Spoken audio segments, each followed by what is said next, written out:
નમસ્કાર મિત્રો, સ્વાગત છે તમારું અમારી YouTube channel Gujarat jobs and news. મિત્રો, સરકારી કર્મચારીઓ માટે મોટા ફાયદા જોવા મળી રહ્યા છે. સરકારી કર્મચારીઓને હવે આ ફાયદા મળવાપાત્ર રહેશે. ગવર્મેન્ટ હેલ્થ સ્કીમમાં 5 મોટા ફેરફાર કરવામાં આવ્યા છે. 5 big changes in CGHS scheme. કેન્દ્ર સરકારની આરોગ્ય યોજનામાં 5 મોટા ફેરફારો કરવામાં આવ્યા છે, જે સરકાર દ્વારા કેન્દ્રીય કર્મચારીઓ માટે ચલાવવામાં આવી રહી છે. જાણો આના શું ફાયદા થશે. આરોગ્ય એ દરેક માટે ખૂબ જ મહત્વપૂર્ણ પાસું છે.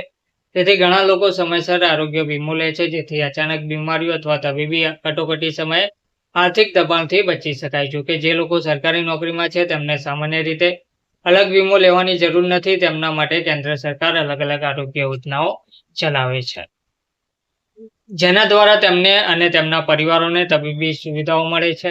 તાજેતરમાં સરકારે તેની મુખ્ય આરોગ્ય યોજના કેન્દ્ર સરકારની આરોગ્ય યોજના CGHSમાં 5 મોટા ફેરફારો કર્યા છે. આ ફેરફારોનો હેતુ સારવાર પ્રક્રિયાને સરળ, ઝડપી અને ડિજિટલ બનાવવાનો છે. હવે દર્દીઓને હોસ્પિટલમાં લાંબી કતારોમાં ઊભા રહેવા, વારંવાર દસ્તાવેજો બતાવવા અથવા સ્લીપ સાથે રાખવા જેવી સમસ્યાઓનો સામનો કરવો પડશે નહીં.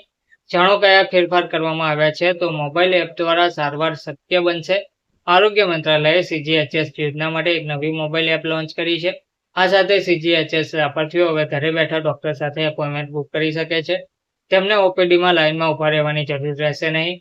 ડિજિટલ સ્લીપ અને રિપોર્ટ્સ એપ પર જ ઉપલબ્ધ થશે. CGHS કાર્ડ પણ હવે ડિજિટલી ડાઉનલોડ કરી શકાય છે. તમને જણાવી દઈએ કે આ એપ સંપૂર્ણપણે મફત છે. આના દ્વારા નોંધણી અથવા નવીનીકરણ ફી પણ ઓનલાઈન ચૂકવી શકાય છે.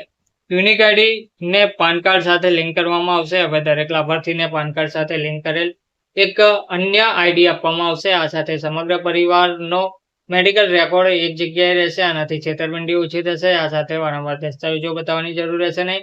નવીકરણ સમયે લાભાર્થીઓને જૂના રેકોર્ડ આપવાની ઝંઝટ પણ સમાપ્ત થશે. રેફરલ નિયમોમાં રાહત આપવામાં આવી રહી છે. હવે 70 વર્ષ કે તેથી વધુ ઉંમરના પેન્શનરોને નિષ્ણાત ડોક્ટરને મળવા માટે રેફરલની જરૂર રહેશે નહીં. પહેલા આ મર્યાદા 75 વર્ષ હતી. તેથી ખાનગી હોસ્પિટલોમાં રેફરલ હવે 3 મહિના માટે માન્ય રહેશે, જેથી દર્દીઓને વારંવાર પ્રક્રિયાનું પુનરાવર્તન ના કરવું પડે. તબીબી ઉપકરણોને ઓનલાઈન મંજૂરી મળશે.